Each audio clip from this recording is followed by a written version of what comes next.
97% of people who land on your website are not going to call you, fill out a form, or do anything useful. But what if you could follow them around the internet after they leave and turn those lost clicks into booked jobs? This video today is going to show you exactly how to set that up for HVAC, plumbing, and electrical contractors and retarget those people on Facebook and Google. How many of you have ever seen an ad or visited a website and now that brand will not stop following you around the internet? Drop a comment below if you've noticed this personally.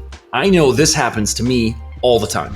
Welcome to Trades Marketing Mastery, where we help home service contractors turn website traffic into booked calls with smart, high return on investment marketing strategies. If you're tired of watching good leads bounce, this is the fix you need to implement today. So what is retargeting and why does it work? I mentioned earlier about ads following you around the internet. Now this happens to me all the time because we're interested in things, so we go to a website or a landing page, and as soon as we click on that landing page, those ads are going to follow us around everywhere we go on the internet. And the reason this works is because it tracks people who are already familiar with your brand. The average home service website only converts about 3 to 5% of visitors. So that means 95 to 97 out of 100 people leave without doing anything on your website. Retargeting gives you a second chance without paying for another first impression. Retargeting is also about being there when they are ready to actually make a decision, because sometimes that moment takes a while. Sometimes homeowners have to do research before they decide on which brand they want to hire. So the first pixel I want you to install is the Facebook or Meta pixel. You have to do this through Meta Business Manager. Now, we're not going to go through step by step on this video how to do that. However, I do have a guide that I'm going to put down in the description below for you to download. It's going to walk you through step by step on how to implement this. Once you're done with the Meta or Facebook pixel, you're going to want to do the same thing for Google. Now, if you're not running ads on either, I would still set this up, because when you are ready to run ads, these things are already ready to go, and the team that is running your ads can automatically plug into the pixel and start retargeting your audience. After you review the guides that I mentioned down in the description below, if you still need help setting up your pixels, drop the word pixel in the comments and I'll send you a video walkthrough of exactly how to do this. Now, you guys have all seen the studies. It takes 7+ touches to convert a customer, sometimes as many as 30 touch points, according to various studies that I have reviewed. Most contractors give up after 1 or 2 touch points, and that is why your marketing campaigns never get off the ground to the point where you're actually really happy with them. Retargeting does that follow-up for you, so after they've seen you one time, they automatically start seeing you again and again and again. So in order to understand this concept, you have to understand what a marketing funnel is. I'm going to walk you through exactly how Relentless Digital uses marketing funnels and the pixel to follow people around the internet. So in order for us to get the word out about our company, we do a lot of videos just like this and put them at the very top of the funnel. And what we're trying to do is we are trying to find contractors that want help with their marketing, but they don't know who we are. So on those ads, we're not trying to book a call. We are not trying to ask for anything. We're trying to give something, just like this video is trying to teach you something. We're trying to give something of value.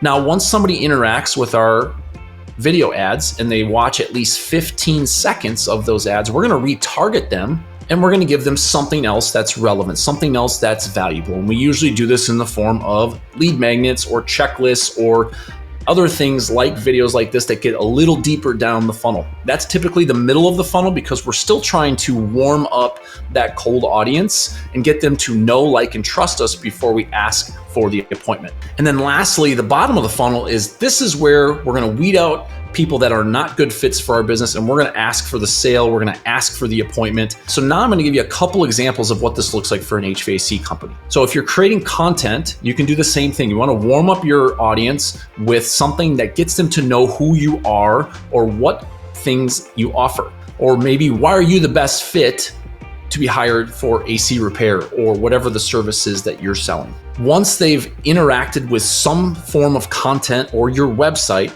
now this is where, depending on what the initial touch point was, let's say they landed on a furnace tune-up page, meaning they're interested in something related to their heating system. So now our middle of funnel might be asking them, or it could be a video that gives them more information about why heating system tune-ups are so important and leads with an offer at the very end. Once they've interacted with that video, you want to get to the bottom of the funnel where we essentially want to create urgency, scarcity, and get them to book an appointment. And these are things like that you're more familiar with, where we're directly asking them to go do something. These would be things like, there's only 3 spots left this week. Schedule now, book online, schedule for your furnace tune-up, or whatever special you're running. It ends this Friday. So the goal of this is to show different messages based on the visitor's journey. And this is something that typically needs to be drawn out, or at least written out, what we want them to do first. Once they interact, what's the next step? And then what's the final step after that? Your funnel should always be moving people forward. And that means not repeating the same generic ad over and over again. That's one of the biggest mistakes that contractors make, is they create one ad and that's the only ad they run. You don't need to show them the same ad 10 times. They just need the right one at the right time. And that's why we want to have a sequence to get them down the funnel, because as they learn more about your business and they know, like, and trust you more, that's the time when we want to strike and we want to ask for that sale. And in order to do that, we want to use trust building content that moves people from maybe to ready. Retargeting isn't about pestering them, it's about reassurance that they're in the right place.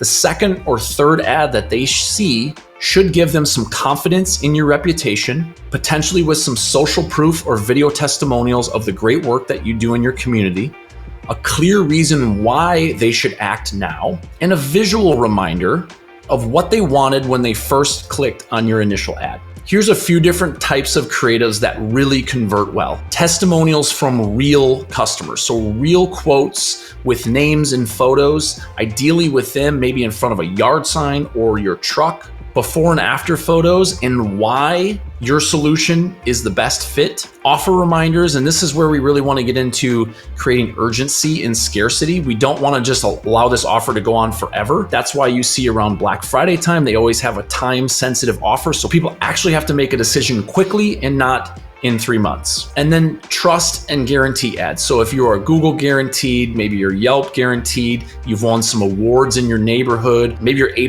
rated with the BBB, things like that that homeowners trust, you can put those in your ads as well to help convert. Now let me ask you a question. When you see ads, which ad would you click first?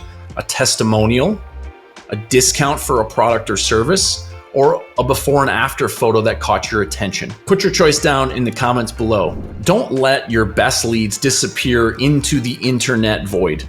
Set up retargeting on your website, build the 3 different ad stages that we talked about in this video, rotate smart creatives, and watch your ROI consistently improve over time on your marketing spend. Your challenge this week is to launch 1 retargeting ad, tag us when it goes live, and we'll cheer you on and give you some feedback. If you want help building out your campaign, or maybe you're struggling with ideas, drop a comment on this video, let us know, and we'll send you our step-by-step guides to improving your ad campaigns. Now that you have your retargeting dialed in, let's fix the rest of your ad system. Click here for why your ads aren't converting and how to fix them, and turn every click into a book job. I'll see you in the next video.